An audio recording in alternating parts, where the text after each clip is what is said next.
This is where we ended yesterday. Okay, we had talked about the power rule. I guess maybe I'll just refresh our memories on, okay, differentiability and continuity. Remember, we're going to come back to this, but the basic idea, okay, we should already be very familiar with continuity, right? For a function to be continuous, the limit of the function must exist, the function value must exist, and the limit of the function and the value of the function must be the same. It must be equal at those certain points, okay? For differentiability, that's when we observe the derivative. We look at the derivative when we say to ourselves, you know, will there be any problem in the derivative of this function? So when we saw 1 over x, we took its derivative, we got negative 1 over x squared, and so that we saw that, oh, well, 0 will be an issue here, and so therefore the function f will not be able to be differentiated at 0. So we leave 0 out for that as well. So if a function is ever not continuous, is it always not differentiable at that non-continuity? So we will get to that in a little bit. So, but I believe that yes is the answer. And then it also can be non-differential if it is continuous, if there's like a point. So right, so like continuity does not necessarily imply differentiability. But differentiability. But if it's not differentiable, it won't be continuous. And if it is differentiable, then it will be continuous for sure as well. Okay, so differentiability does imply continuity. That's right. But continuity does not necessarily another way. Yeah. Okay, so but we'll get to that officially maybe today. We'll see, but if not, then maybe tomorrow. Then like too. a theorem or something? Yeah, it's like a little exactly, and we'll do that with more analysis. But then, so we were like, oh, okay, there was that. Great, Mr. Wake. We just finally see the shortcuts, and then sure enough, we saw those nice shortcuts, right? Okay, so the first one we saw was the constant rule, right? So the derivative of a constant is 0, which really is pretty obvious to us. Like, we didn't even need to know our power rule for that, right? A constant, a number, if we think about graphing, you know, f of x equals 5, right? F of x equals 5 is a horizontal line through 5. Well, the slope of a horizontal line is 0, so that therefore the derivative should be 0, right? Because the slope is always 0, so the derivative, which is the slope of the function, would be 0. Okay, so we get the derivative constant is 0. Then we did this little activity, right, with the power rule, where we did, for the very last time, in, you know, at least for notes and stuff like that, we wrote out this limit definition of the derivative, okay, for these 3 examples, and we saw, like, oh my gosh, there's kind of a pattern here, okay, and in fact there is, and it's the power rule, okay. So if we have a variable x being raised to a numeric power, then the derivative of that with respect to x is, do you bring the power out front, so the old power n is in front, the coefficient now, and then you lower the power by 1, okay? And so we did some practice with that, right? Some kind of weird ones, right? Because like cube root of x, what's that power, right? We had to remember that it was x to the 1/3, and then we could take the derivative. Bring the 1/3 out front, 1/3 minus 1, that's right, fraction arithmetic, something we need to be able to do, right? 1 minus 2/3, or 1/3 minus 1 is negative 2/3, and so we can then, you know, that's a fine derivative answer, but we should also be comfortable with rewriting these things, because I can almost guarantee on a multiple choice, you will not have negative exponents, so you need to be comfortable with rewriting these, okay? At least to x to the 2/3, but then, but then also to the roots and stuff like that as well, okay? Letter B, we had 1 over x squared. Okay, 1 over x squared, this is going to trip up some of you guys if you're not careful, okay? This is not 1 over 2x to the 1, right? Okay, that's not what it is, because 1 over x squared does not match our power rule that we had right here. We must have it in the format x to the n, and so we rewrote 1 over x squared as x to the negative 2. Now we can take the derivative, bring the negative 2 out front, lower the power by 1, negative 2 minus 1 is negative 3, and then the x to the negative 3 goes to the denominator, makes x cubed. And then f of x equals pi squared. And everyone, well not everyone, but some people, you know, bit on the little bait that I had there and made it 2 pi to the 1, but it's not, right, because pi is not a variable. Pi is not a variable, pi is a constant, so pi squared is just a number, okay? E squared is just a number, so the derivative of those things should be 0, okay? It's a weird value, but it's still going to just be 0. Lastly, then, we did the equation of a tangent line. What do we need to write the equation of a line? We need a slope, and we need a point. Well, to find the slope of a function, what do you do to find the slope of a function?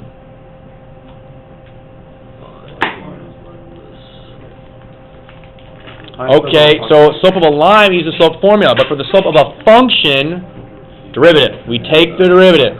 F prime of x is 2x. Okay, now remember that's the generic formula for the slope at any point x. X squared, right, if you graph that, that's a parabola, right, it's going to have a different slope at any x value you pick. And so that's why when we take its derivative, we get a formula, a function, okay, unto itself. Because the slope of this is changing, depending on what x is, when we have our formula for our derivative here, it's 2 times x. So that's why we plug the negative 2 in to get the slope at x equals negative 2, and so we get the slope is negative 4. Okay, so that gives us a slope, but then we still had to come up with a coordinate, right? We had the x coordinate, but how do you find the matching y coordinate? Where do you plug it in? The original. Into the original, because this point of tangency that's going to be on our line will also be on our equation, our original function. So negative 2 goes in there, is 4, and so you get y minus 4 equals negative 4 times x plus 2, or x minus negative 2 there. Okay? Whew. So that was last time on Calculus TV, right? So now we're going to continue looking at our rules and things. Okay, so any questions up to that point? Just to make sure we're all A-okay, feeling good, feeling groovy. Okay. So,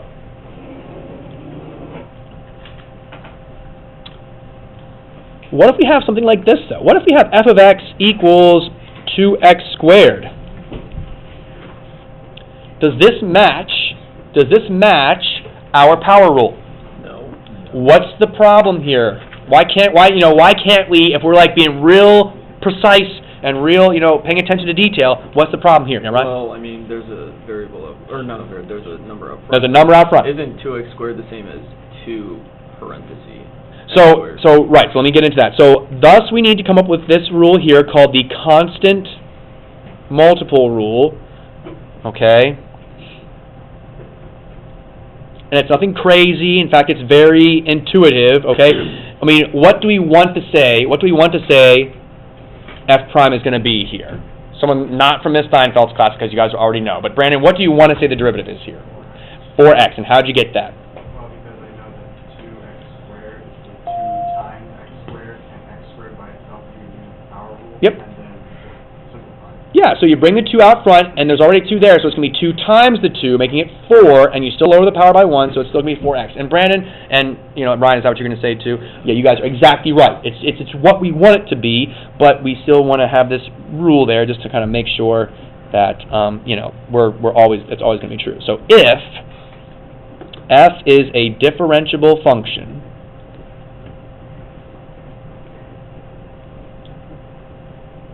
okay. And c is a real number,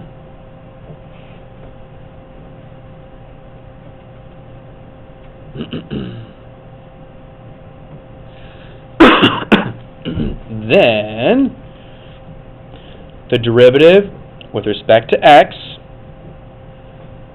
of c times f of x is equal to, and then what should I write here? Any ideas? So we'll still have the c there, but it's going to be times what? And well, in this case, there's no power, so we just want to write the derivative. So it's just c times f prime of x. That's all. Okay. So it's basically what Brandon did. You kind of imagine pulling out that coefficient, take the derivative of just x squared, it's 2x, and then multiplying back through the 2x, so it's 2 times 2x, 4x. Yes. Okay, so let's look at some examples. Excuse me. So let's find the derivative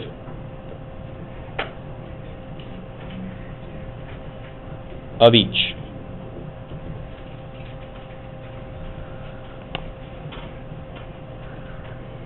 All right, first one we're going to look at here, f of t is equal to 4t squared over 5. 4t squared over 5.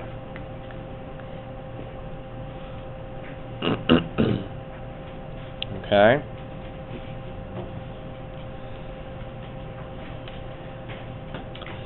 So right now, as this is written, okay, it's not exactly in the correct format that we want, okay?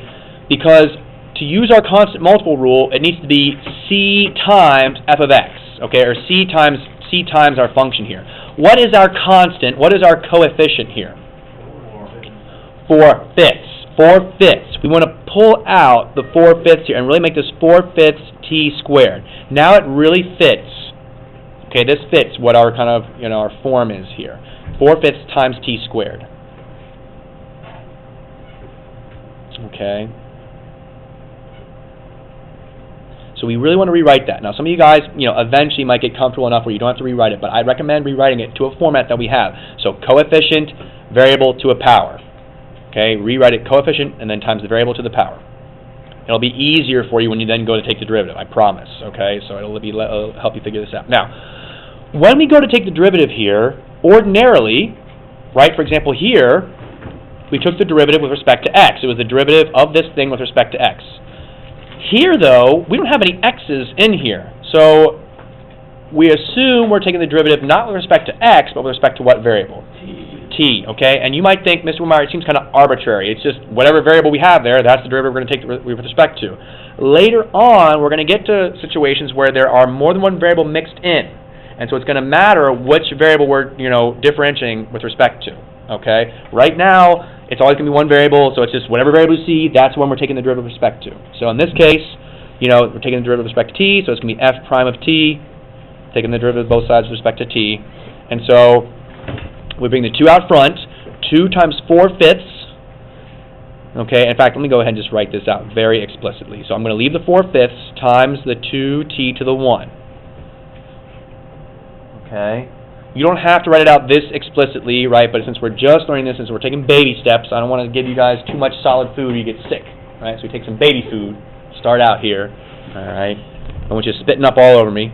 So 8/5, t to the 1, and there it is. We don't have to write that 1 there, do we? You don't have to write the 1, you can just write the t. Yeah. 8t over 5 would also be fine as well, yes. Okay. Other questions on that? Again, I'm just writing it very explicitly, very, step by step, so that way we don't miss any nuances there. Wait, so basically we don't really have to pull it out because it would have been the same thing. Yeah, it's just going to be 2 times the 4/5 gives you the 8/5. Yep. But, we don't even have to, break up the fraction. We can do the same thing with a numerator. You can make it 2 times 4, 8, and then 8t over 5. Is that what you're saying? Yeah. You can just, do it in the numerator. Yes, And forget about the 5. but I'd recommend you pull out. Okay. I'd recommend you pull it out because later we're going to deal with things that have t squared in the t in the numerator and t in the denominator, and that's a different kind of way to take the derivative when you have t's in the numerator and denominator. So right now, I would recommend you make sure if you can get into the format that matches what we've got, and then take the derivative. Okay. Always think, guys, when you're going to take the derivative, always think about what this is matching up to. If you're trying to do a power rule, make sure it fits the power rule. Kind of form, right? So this is a very specific form here for the constant multiple. It should be a constant times our function, and the only function that we know how to take the derivative of is, x to a power or t to a power. That's it. So always try to rewrite it in a form that we know how to take the derivative of. Okay? Don't just take for granted that oh yeah, this is it. Rewrite it in a form that matches. Okay? It'll be helpful. All right. Anyway, let's try another one here. Y equals 1 over 2 times the cube root of x squared. Okay? Because, for example, a problem like this is ugh. This is not written in our format that we're ready. We are not ready to take the derivative of this yet. Okay? We are not ready for it. We're not ready. Okay?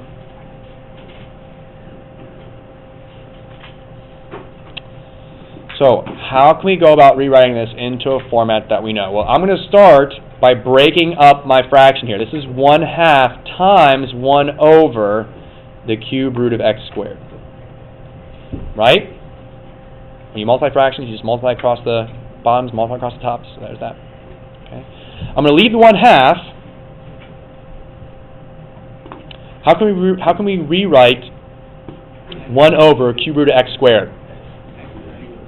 X to the negative 2/3. Okay? Cube root, remember, that's like the fraction, that's the exponent 1/3, and then x to the 2, well, that's just the exponent 2, so it's 2 times 1/3, or 2/3. But it's in the denominator, so it becomes x to the negative 2/3 when you bring it up. Okay? So this is not trivial. This is not trivial, right? So we think, oh, we got that nice derivative shortcut, but we still have this nasty algebra stuff to simplify. Okay. Now for the derivative, I think we're ready now, right? We've got x to a power, and then we've got a coefficient up front, so now we can take the derivative. How can I label, like for f of t, to do the derivative, I did f prime of t. What can I do for y to label it? Y prime, or what's another one? dy dx. So I'm going to use dy dx just to be different, but y prime would also work. Okay? And so when we take the derivative here, the negative 2/3 multiplies out front, and it's 1/2 times negative 2/3 x to the negative 2/3 minus 1. Negative 5/3, yeah. Okay, and if you need to, guys, I mean seriously, if you need to, negative 2/3 minus 1, but instead of writing minus 1, I'll write minus 3/3 there. Okay, write it out. Okay, negative 2 minus 3 is negative 5, and then the thirds stay. Okay, write it out. If you're having trouble with the fractions, don't worry. This is when I got really good at working with fractions when I was in high school, because I had to keep doing this kind of fraction arithmetic. Okay, so you'll get better at it too.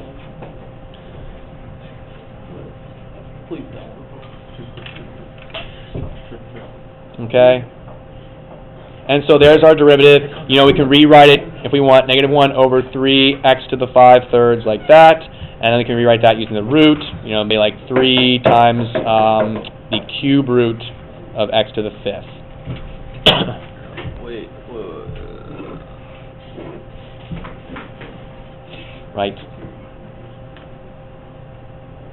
Wait, I put the x in the numerator. Is that wrong? Negative 5, x to the negative 5/3. So if it's going to become a positive 5/3, it's got to go down to the denominator. Oh, okay. But if you leave it as a negative, if you have negative x to the negative 5/3 over 3, that's a sufficient answer. Yes, but also understand. Anytime I'm telling you guys, like, I will accept this answer in a free response question. But if it's multiple choice, I can almost guarantee you will have to rewrite this using positive exponents. So get into the habit in your homework. Try it, okay? Don't just say, it's the homework, who cares? Well, this is where you practice for the big game, right? Homework is a practice for the test, so you need to make sure you're practicing like you're going to play. Okay? All right. We also have a sum and difference rule, so now we're going to expand our kind of toolbox or our derivative ability even more. And again, it's not like earth-shattering. Most of you guys probably already have an intuitive sense of what we're going to be doing here. So if I want to take the derivative of f of x plus g of x, so if I want to take the derivative of two functions that are being added together, guess what that ends up being? F prime of x plus g prime of x. And you know what, I'm going to make this plus or minus. That way I don't have to write two different rules there. Okay, so if we also subtract them, then it's also the same deal. It's minus, okay? So is the first one not then prime of x? No, I mean in the... Which one are you talking about? Right here? No, the constant multiple. How it wasn't... Oh, it wasn't prime. I didn't write it. So that's important. Yeah, it is f prime. Yeah, it's c times f prime. Yep. Okay, so let's see an example. We'll do two examples here. Okay, so we'll do a quick one. A nice polynomial, x cubed minus 4x plus 5. And we'll find the derivative of that.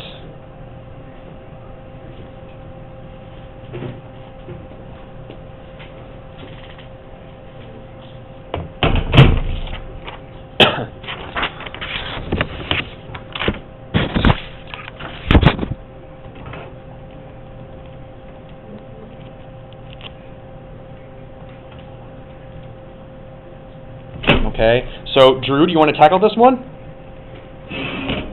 What would it be? The derivative of x cubed would be what?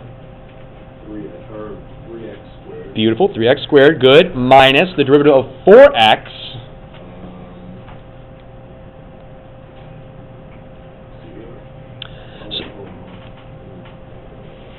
What's the exponent of when you just have a plain old x? What's the exponent for that? 1. It's a 1. So I'm going to write that in. And by the way, guys, if that's throwing you off, I mean, put a 1 in there just to help you. So yeah, it's going to be 4x to the what? X to the 0. But what is x to the 0? What's anything to the 0 power? 1. So I'm going to write x to the 0 here just to be very explicit. But in the future, we can just leave that as minus 4. And then what's the derivative of 5 there, Drew? Yeah, 0, so plus 0. So again, I'm going to write it out here. You do not need to write that out in the future. I just wanted to make it, again, very explicit for your notes. But 3x squared minus 4 is your final answer there. Okay, x to the 0 is just 1, and plus 0 then is just that. So this is your final answer, 3x squared minus 4. So sum and difference will apply to the things of one particular function. Correct. Okay. Yeah. So we can take, basically it's like you take the individual derivatives of the parts that are separated by addition and subtraction, and then you just, carry along the subtraction and addition. All right, let's try this one. Whoops, I'm writing equals, that's not yet. Okay, h of t equals 3t cubed plus 5t squared minus the square root of t all over t. Oh, you have to do that. Now, some of the Steinfeld students may be looking at this and saying, Mr. Whitmire, we can't do this without the quotient rule. But you can. You can. Steinfeld is wrong. No, that's not true. It's just like when you learn new stuff, sometimes you forget how you did it the old way before you learn it the new way. So, What is that, retroactive? I don't know, something like that. That's retroactive. That's retroactive. Yeah, we'll get to the quotient rule, don't worry, but you don't need the quotient rule for this problem. We can do this, you all were able to do this before you learn the quotient rule, okay? So, can I just go ahead and say that this is going to be like 9t squared plus 10t minus, I have to change the square root of t, but I can do that derivative, and then all over, let's see, the derivative of t is 1, right? So can I just say that? Can I just say that this is, okay, so I can just say like h prime of t equals 9t squared plus 10t, right, exactly, 1 half t to the negative 1 half over 1, right? That's the answer? Yeah. Yes. Yeah, so right, so no, right, it is not. Mister, well, what? Okay, so yeah, no, this is not correct, okay? The reason for that is because we have this quotient, we're dividing by a t here. We have no rule. We have no rule yet. We have no rule yet for dividing by a t. So there will be a rule. Later. Is it going to make it easier? I don't know, Brittany, does it make it easier? Maya, does it make it easier? Does it make it easier? Connor, yeah. I don't know. Quotient rule? I don't know. Like it's hard. It's long, yeah.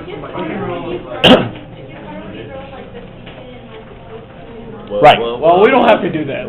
Don't you worry. Okay, so anyway, this is not right because we're dividing by t. This is not in a format that we know how to take the derivative. However, can we manipulate our function to a format so that we can take the derivative? Yeah. Probably because Mr. Wilmar asked that question in such a leading way that it's got to be true. So, okay, how then? Split it up in fractions. Split it up in fractions. So we can do 3t cubed over t plus 15t squared over t minus... Whoop, wow, I put a 15. Can I have my whiteout pen back? Oh, sorry, thank you. Okay.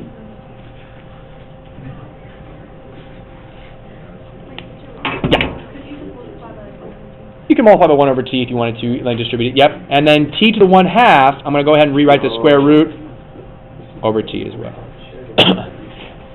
Okay? But even multiplying 2, we don't have a rule for multiplying. So Anna, real quick, just for your dividing by t, right, you could multiply by 1 over t, but we also don't have a rule for when we have a product of functions. We can only take the derivative if we're adding or subtracting functions, that's it, not if we're multiplying. Okay. So now let's continue to simplify here. So 3t cubed divided by t is what? 3t squared. 3t squared. 5t squared divided by t? 5t. 5t. T to the 1/2 divided by t. T to negative 1/2. Right, when you have the same base, you subtract exponents. So 1/2, take away the 1 here, is t to the negative 1/2. Whew. This one is not so bad. That was not calculus.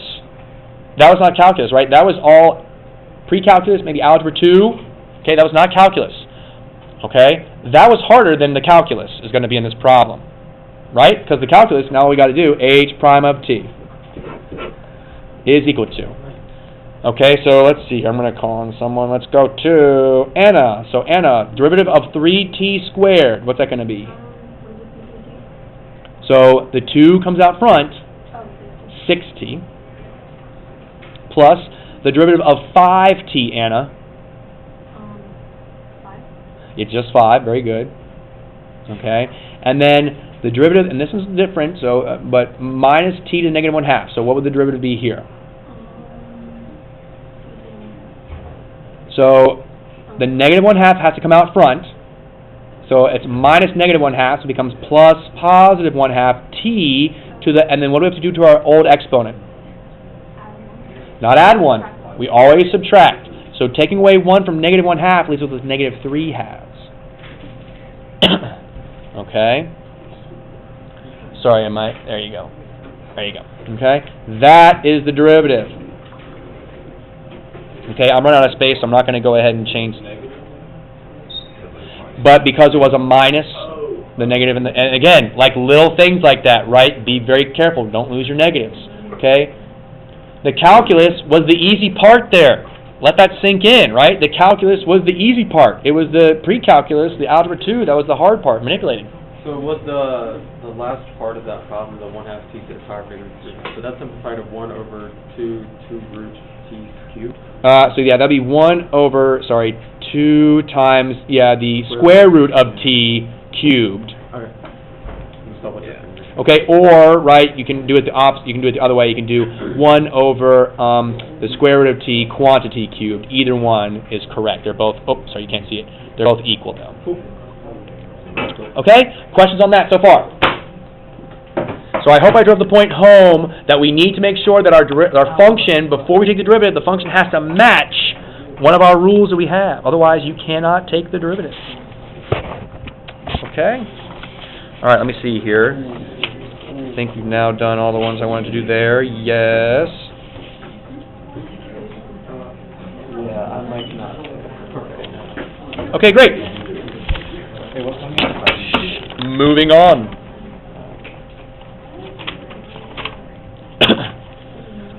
Okay, we're going to continue our derivative rules then. Okay, so get my new piece of paper. We start taking now.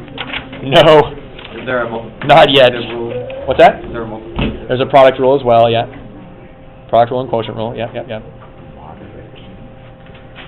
Let's see if I can get this to fit on the screen. There you go. Okay, so here we go. Continuing on. Okay. We're going to learn some more derivatives.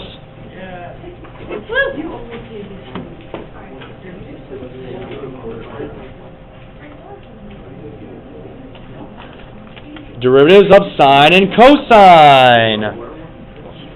Oh, yeah. Trig. Fun. Shh. Okay, here we go.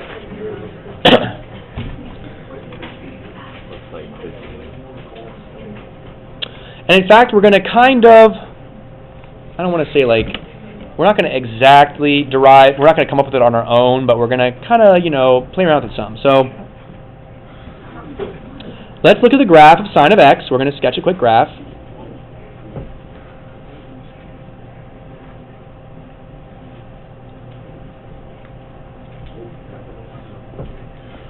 And we'll do sine first. We'll just do sine for right now. Cosine we'll get by a similar kind of like argument, but we'll just do sine just to save some time. And so that's pi over 2. That's 3 pi over 2.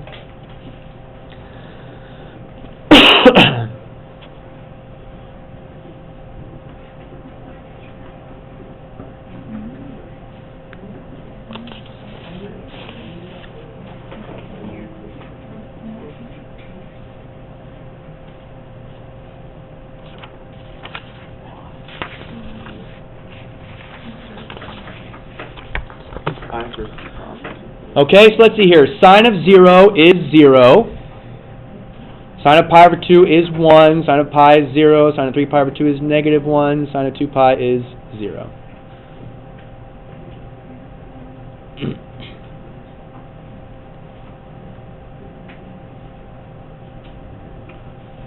Voila. Sine.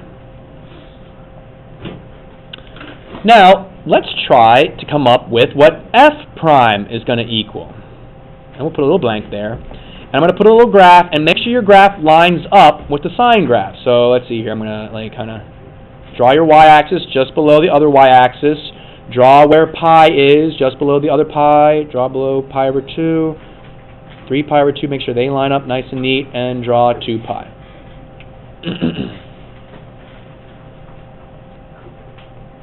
So 1, negative 1. Okay.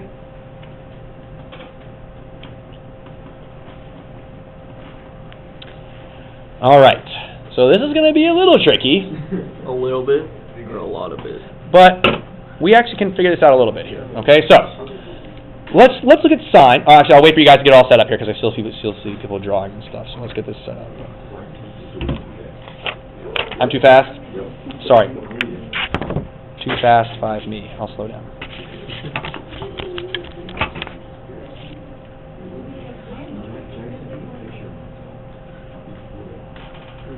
You know what we should do? On Friday, we should all pitch in for, on Thursday, we should all pitch in line. We should buy boxing.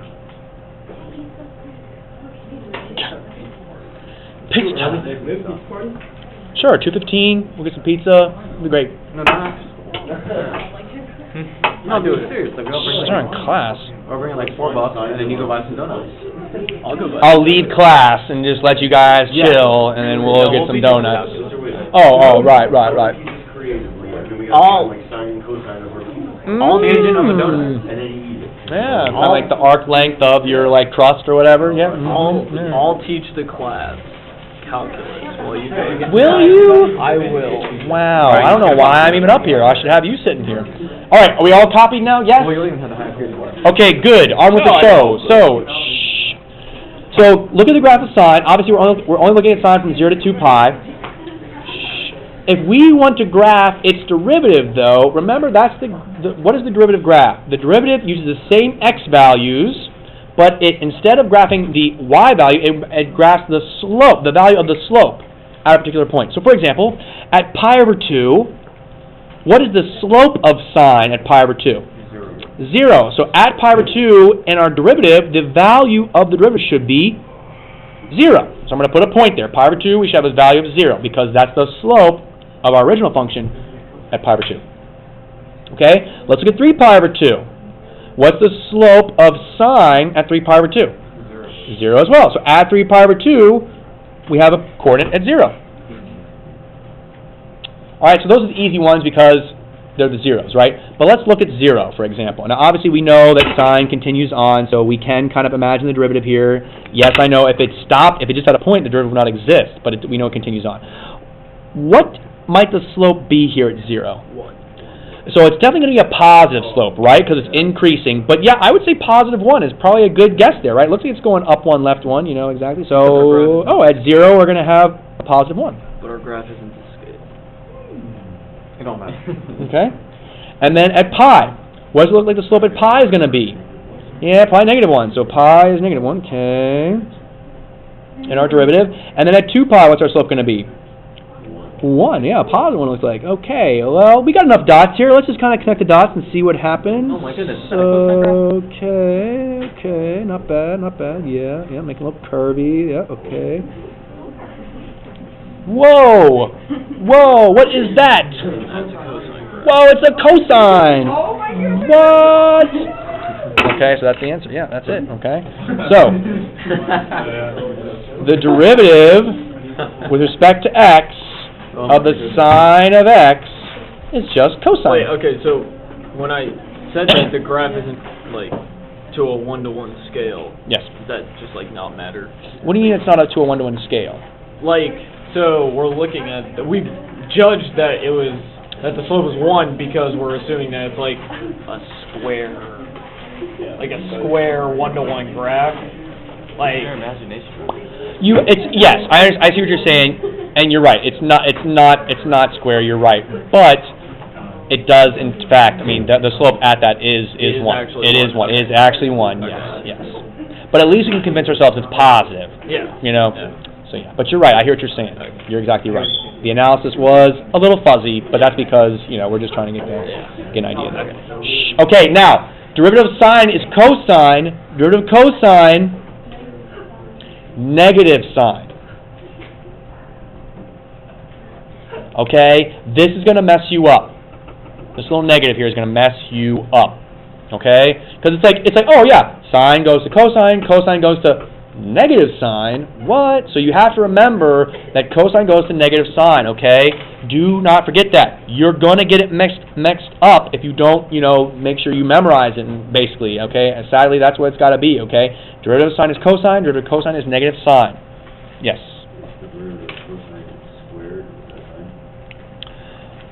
Derivative of cosine squared, I'd have to see. I don't remember. You have to use another rule that we haven't learned yet to do it. So I'm not going to show it to you. Remember that question when we get to the chain rule, and I'll be happy to do that one for you. Okay, the chain rule is coming.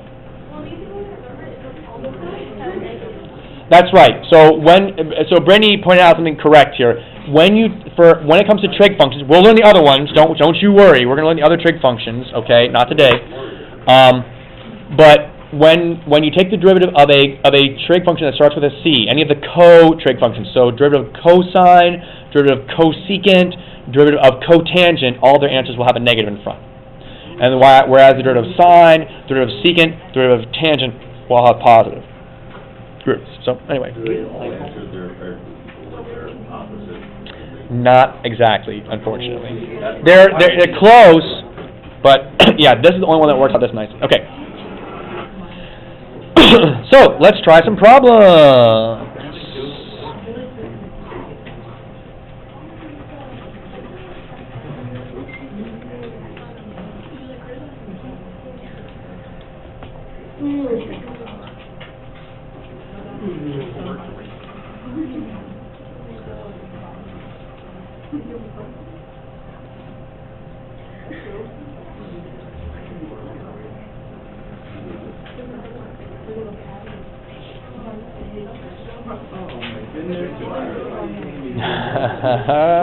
All right, hang on.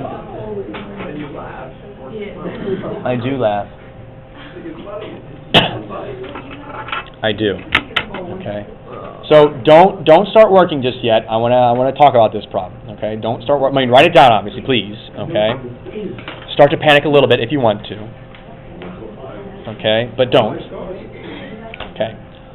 So I am asking you to evaluate the limit as delta x approaches 0 of 2 sine of x plus delta x minus 2 sine x all over delta x. Okay? You might be thinking to yourself, Mr. Witt, we just got through going through all these shortcuts. You told us that we weren't going to have to do this anymore, and then you give us a problem like this. Why are you lying to us? Well, am I lying to you, right? Because what is this thing asking us to do? What do we use this limit to do? Find the derivative. Okay? What is the thing, according to this limit, what is the thing that we are taking the derivative of? 2 sine. What's our function? 2 sine of x. Exactly right. So then f prime of x is going to be what? 2 cosine x. And we're done. Check.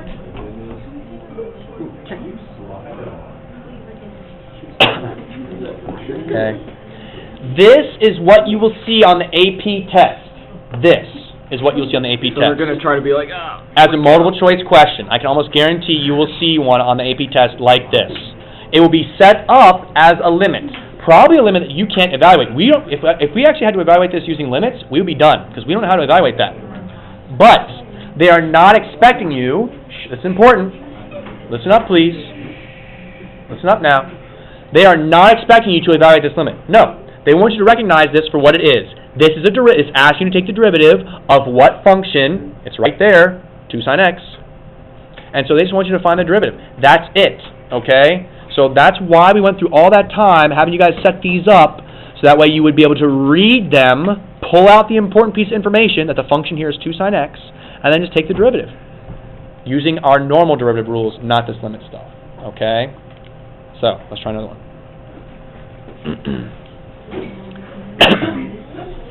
In fact, I'm going to have you guys try this one. Question? Halftime break. Yeah, you're right. I'm getting a little tired talking. I'm going to give you this one you guys to do on your own. Limit h approaches 0. Thank you, Emma. That's really considerate of you to be looking out for me like that.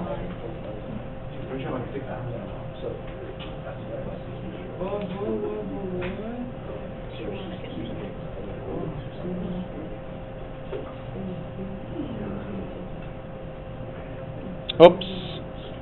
H. Okay. Okay.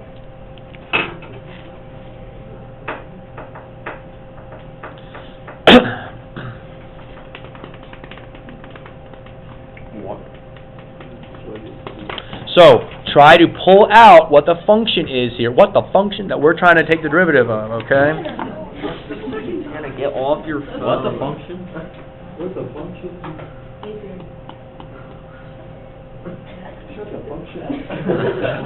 Yes. Yes. So try this one. Identify what is the function in this problem.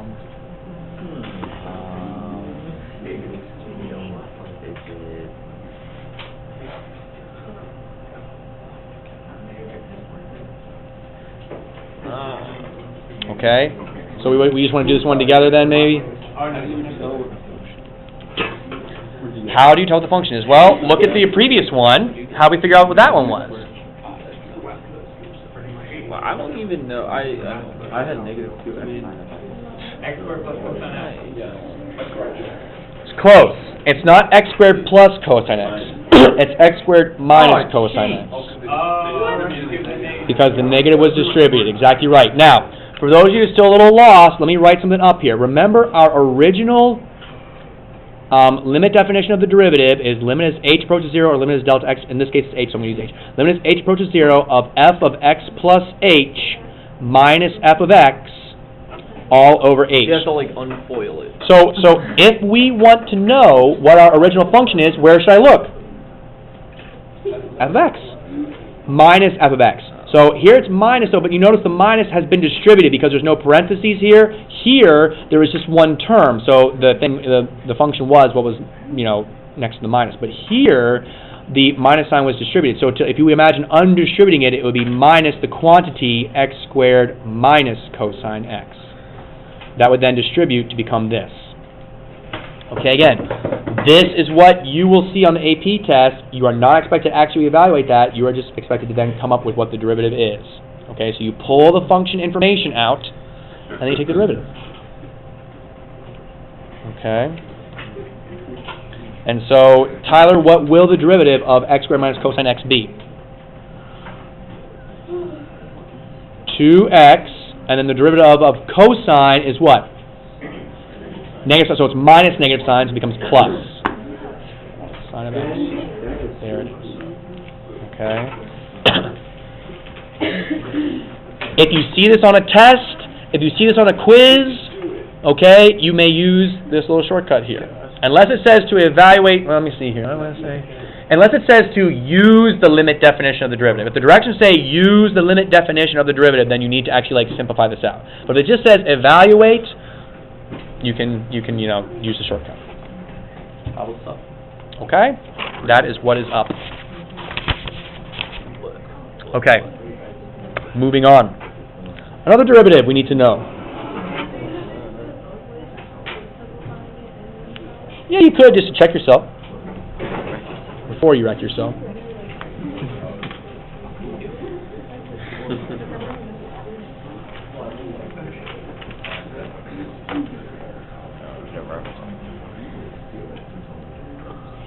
Derivative of the natural exponential function. Getting out of here. What? Whenever I see the word natural in math now, I just start to freak out. That is, Oh, that's all right. This is so easy. This is the easiest derivative to remember. So the natural exponential function is e to the x, right? E to the x. EC, easiest derivative of your life. Well, it's Ready? actually x, right? Boom, there it is. That's it. That's it. That is it. That don't make sense. Okay? The derivative of e to the x is e to the x.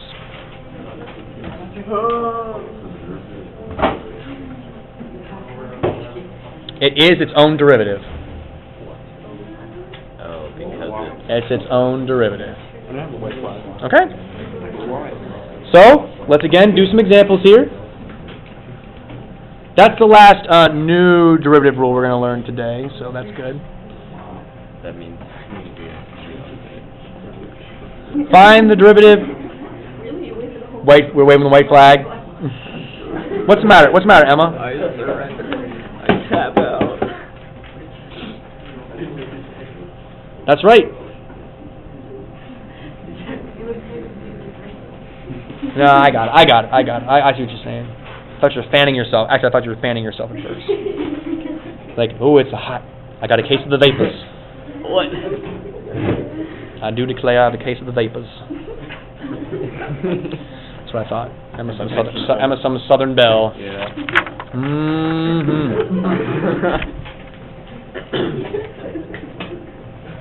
Every day. Okay. Has serious entertainment value.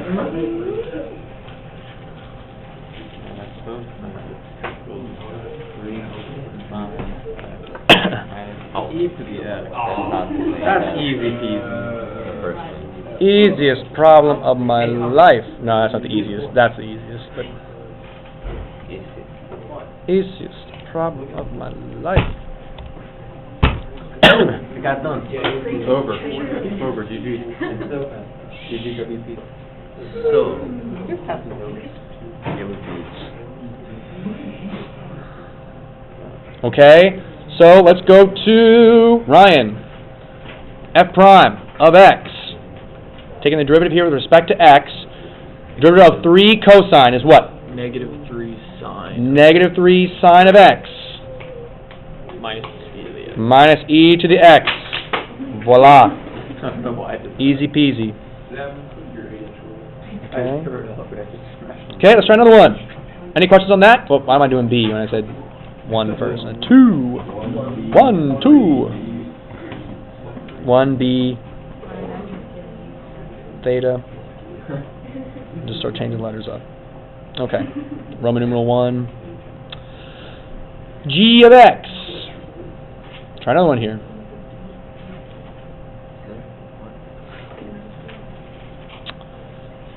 Three over the square root of x plus 4 pi over e squared e to the x.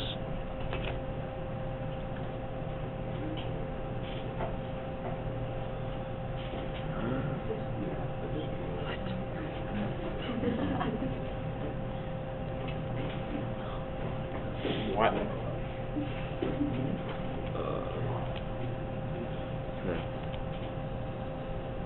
Okay.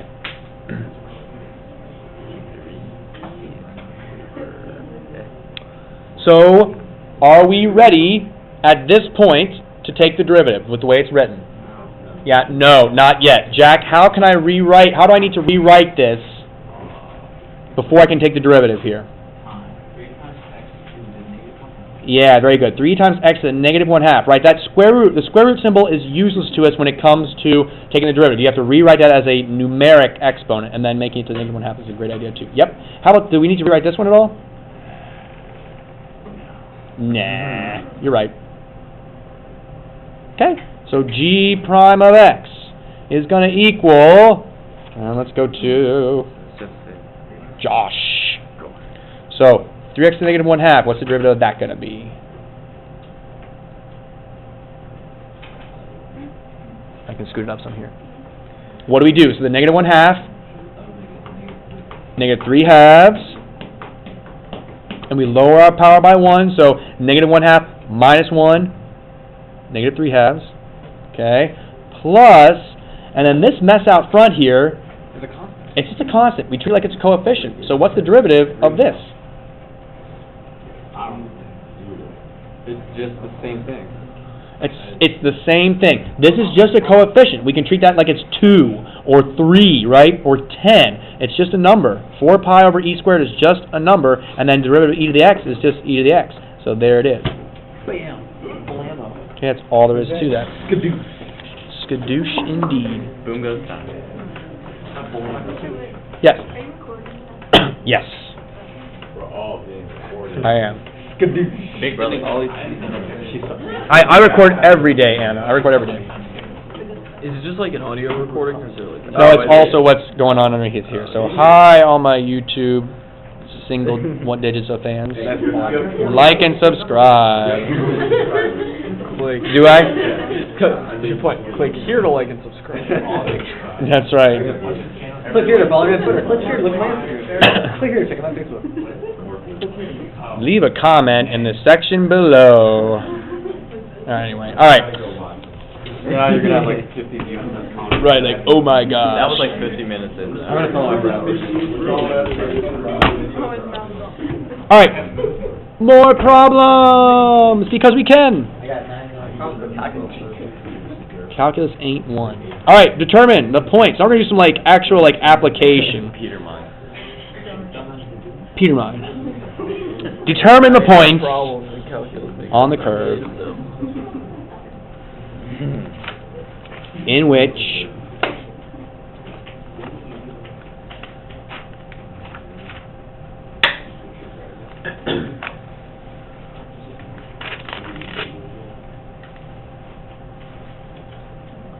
okay, determine the points on the curve in which the slope of the curve is horizontal or vertical. Well, it's never vertical. It's not. Okay, and our function is going to be g of t equals 3t plus... Actually, shoot, I'm going to use x's. Never mind. We'll use x's, sorry. Thank you. Well, if it,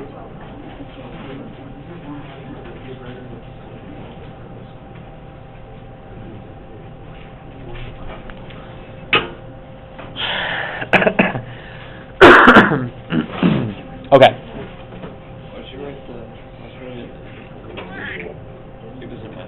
For this? Yeah, I just wanted to write it that way. Okay. We want to determine the points on the curve, so this is the curve, right? This is our curve, in which the slope of the curve. So right away, when we hear slope of the curve, we should think what? Derivative.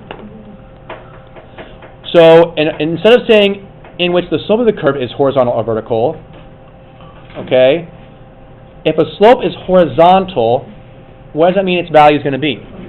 0. That means we want to know when the derivative is what? 0. Okay? If a slope is vertical, that means what's the slope value going to be then? Undefined, or a number over 0. So that means we want to know when our derivative is undefined. So if we want to know when our derivative is equal to 0, or when our derivative is undefined, what do we need to find? The derivative. We got to find the derivative, okay, first. So find the derivative here. G prime of x is... What do you say? Oh, I already called on Anna. I want to do it again. Austin! G prime of x Yeah. is 3 Plus plus 3 times the cosine of 3 times cosine x. Exactly right. There it is. water. Okay. So, that being said, now what should we do, Brandon? We should set our derivative equal to 0. Yes. We're going to take our derivative, and we want to know when it is equal 0 to see the x values when we have a horizontal slope. Okay, so that's pretty straightforward here. So let's see here. So Maya, how would we go about solving this equation? What should we do?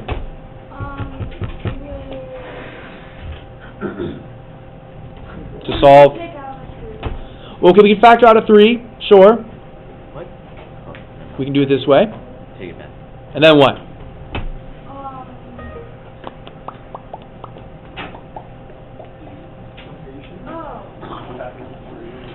Okay. When you said, wait, no, I This is right. I mean, you're not wrong. Okay, so here we have two things. We have two things that are multiplying to give us 0. yeah. 3 will never equal 0, so that can't equal 0. So that means this thing must equal 0, right? Because if it multiplies with 3 to give me 0, so I can say 1 plus cosine x has to equal 0. Must be. And now continue solving. What we got to do next? Subtract 1. So we want to know when cosine of x equals negative 1. Do you know when cosine of x equals negative 1? For what values of x? Shh. Sorry? When x is what? Pi. Okay. Niche nor trick. X is pi. Pi. Okay. Now, is this a sufficient answer? It says determine the points on the curve. Point to me indicates that we need both an x-coordinate and a y-coordinate. So, if this is the x-coordinate for the point on my curve when I have a horizontal slope, how can I get the matching y-coordinate for Plug it this? in the original function. Plug it into the original. Oh, yes. Wait, the original. Never mind. So g, not g prime, g of pi is going to be 3 times pi plus 3 sine of pi. So it's 3 pi plus, let's see here, sine of pi is 0, so 3 times 0 is 0. So it's just 3 pi. So it's at, g has a horizontal slope at pi comma 3 pi. Okay, great. So, for vertical values. So right, so vertical, right, so let me hold off on that. So any questions on this piece so far? Any questions on this? Is this all making sense? Very clear, okay. So again, this is a way that we can be asked to, use our calculus knowledge without being explicitly told, take the derivative. You have to interpret from the directions that this is asking you to take the derivative. Now, since we're in, calculus, and half of calculus, the half we're in right now, is all about taking the derivative, if there's something funky in the directions, you're like, I'm not sure what that means, but I'm pretty sure I gotta take the derivative. It's like almost always a safe bet, okay? So anyway, now we want to see when the slope is going to be vertical, okay? That means undefined. When is 3 plus 3 cosine x undefined? For all values such that that is not 0 plus or equal to x. Yeah, it's never undefined between these values. Yeah. Exactly right. So never undefined on the interval. So g of x has no vertical slope.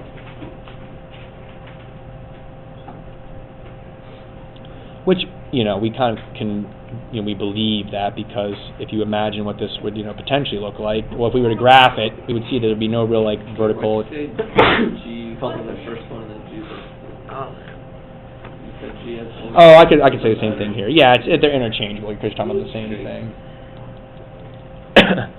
I guess G would be the better name for it, but G of x is okay too, yeah. Okay. The real answer, Caleb, is because I was looking here when I wrote the second one, and this one has G of x written on it. But anyway. Okay, let me see. All right, you guys try that for this. So we'll call that one an A. You guys try that for this one.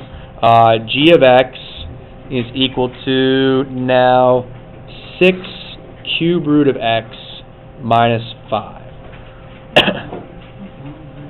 Okay, so do the same directions, but do it for 6 cube root of x minus 5. So you can come up with any vertical slopes, you can come up with any horizontal slopes. Okay.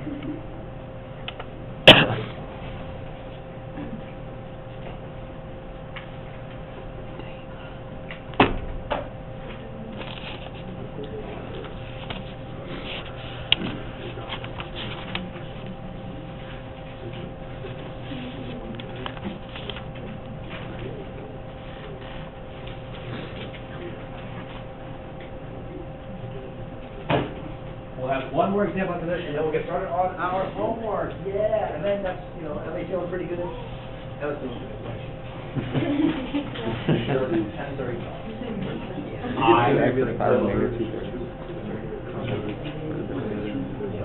For the derivative, no, I got 1/6x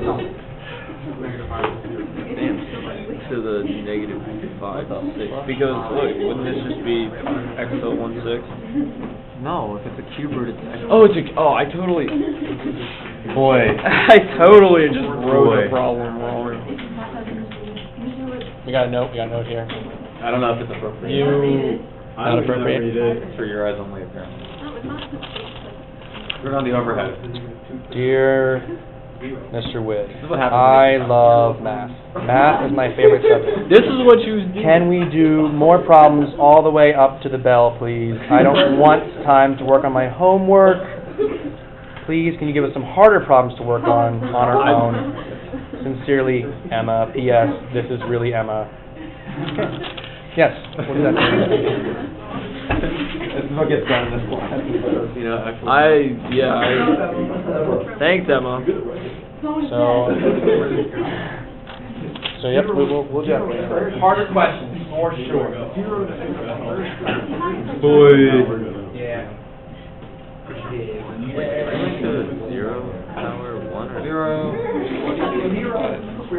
I don't know, I'm confused. 6 times a third. I think. What did you do? Is it 1? 2/2.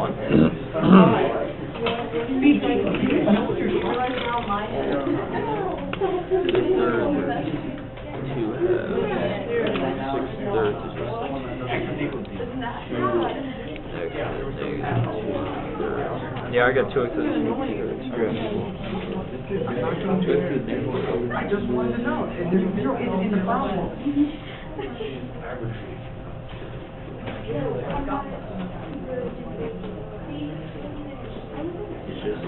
Zero.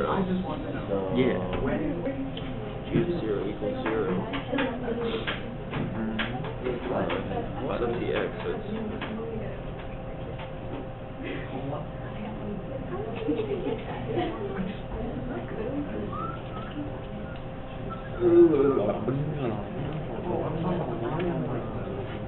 I kind of want to hold off.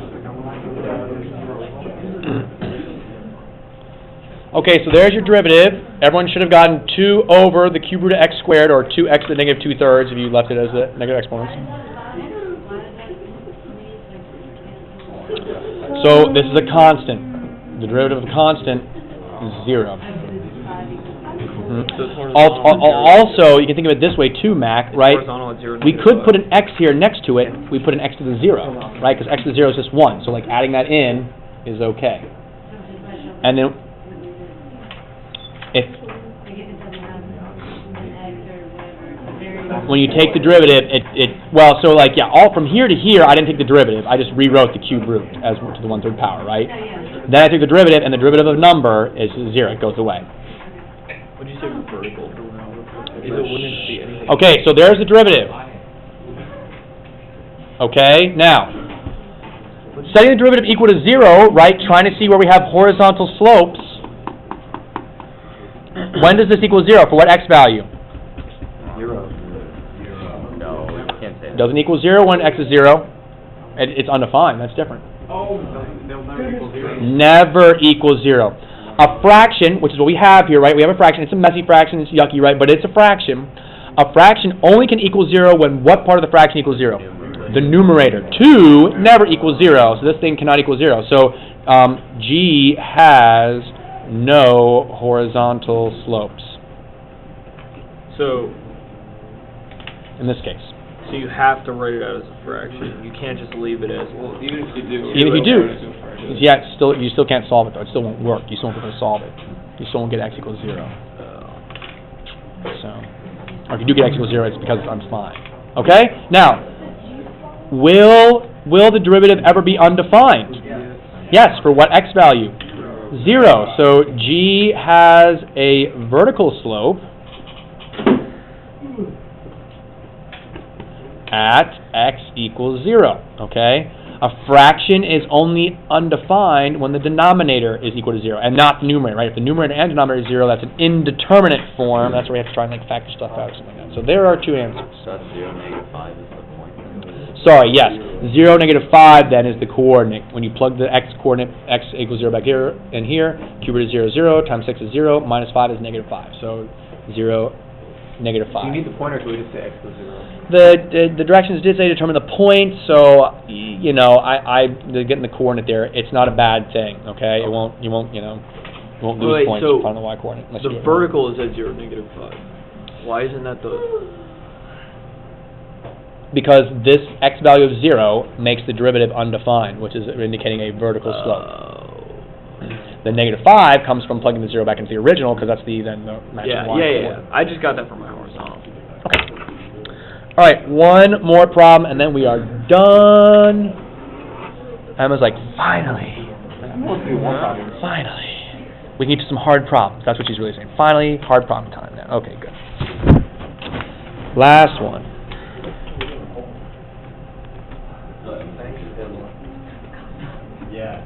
Hey, look, if Emma wants harder problems, I'm going to help Emma out, okay? You guys just got to wait. Average rate of change is what you're going to say. Yes, find the average rate of change over the interval from 0 to 2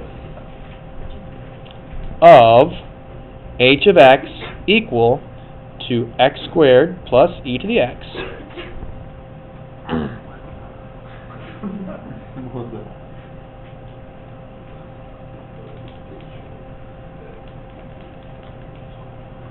okay, then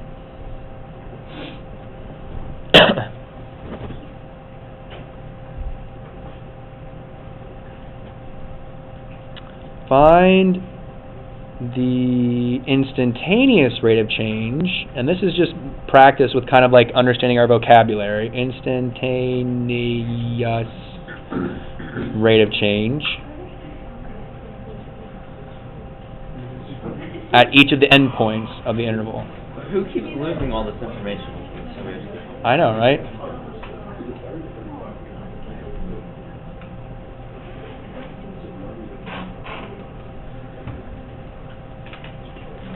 So it's kind of silly, but not silly, but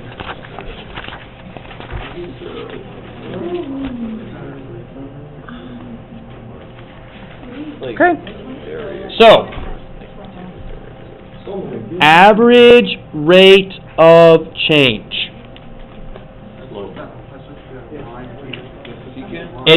It's the slope formula. It is the old way you found slope ever since Algebra 1. So average rate of change, it's y2 minus y1 over x2 minus x1. Okay?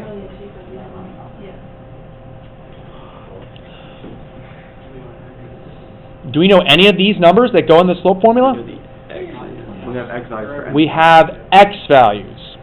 We want to find the average rate of change over this interval, so we're going to use the end points of the interval for the x values there. So our x2 we'll say is 2, our x1 we'll say is the 1. What about these y coordinates though? You have to plug in 0 and 2. Plug them into the function. That's right. You plug 2 in for, you get h of 2, so h of 2 is our y coordinate, minus h of 0, okay, and that's our other y coordinate.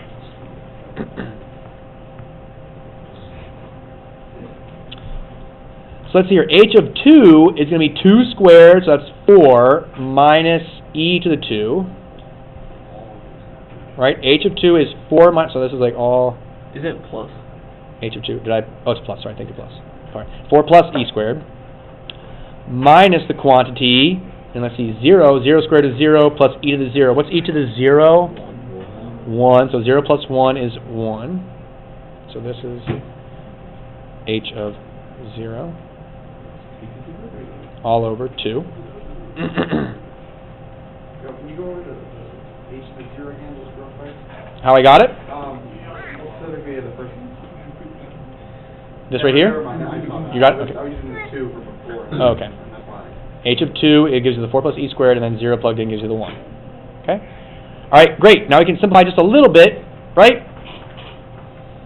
The 4 and the minus 1 becomes 3 plus e squared over 2. And that's the best we can do. Okay, you can maybe like break the fraction up if you wanted to, make it 3 halves plus 1 half e squared. But that's it. Would not be a calculator. So I mean, well, we didn't need a calculator at any point here yet. I mean, yes, it's a yucky number, but I mean, it's not. We didn't need a calculator for that. Okay, great. So that's average rate of change, slope, right? Slope formula. So when you see average rate of change, you should think slope formula. Okay. So then, if average rate of change is slope formula, then what's instantaneous rate of change mean, Mac? What does instantaneous rate of change? What thing do we use to find the instantaneous rate of change? It's not the slope formula. That's right. What helps us to find the slope at a point, a single point, instant? Well, that's the slope. That's to write the equation of a line. If I want to find the slope at a point, at an instant, what's the thing we've been using?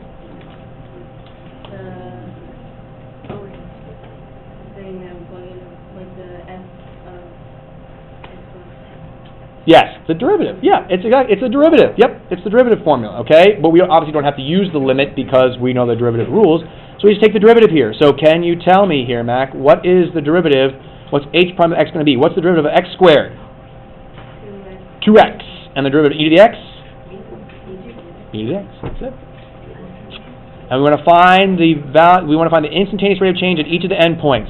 So that means I want to find h prime of what, Mac? H prime of what value do I want to plug in here for x? 0, and also h prime of what? 2. You got it. Very good. So 2 times 0 plus e to the 0 is 1, and 2 times 2 plus e to the 2 is equal to 4 plus e squared. Okay? Later, we will relate the average rate of change to the instantaneous rate of change in something called the mean value theorem. Right now, I can worry about that. Did you guys get to mean value theorem in Steinfeld's class? Mean value theorem? Yeah. Mean value theorem, like, okay, intermediate value theorem. We talked about that one, but no, mean value theorem is a different thing. Maybe you didn't get to that yet. That might be next unit. Okay, that's it. So, any questions on anything? Did you guys take 1%? Is that it? Okay, so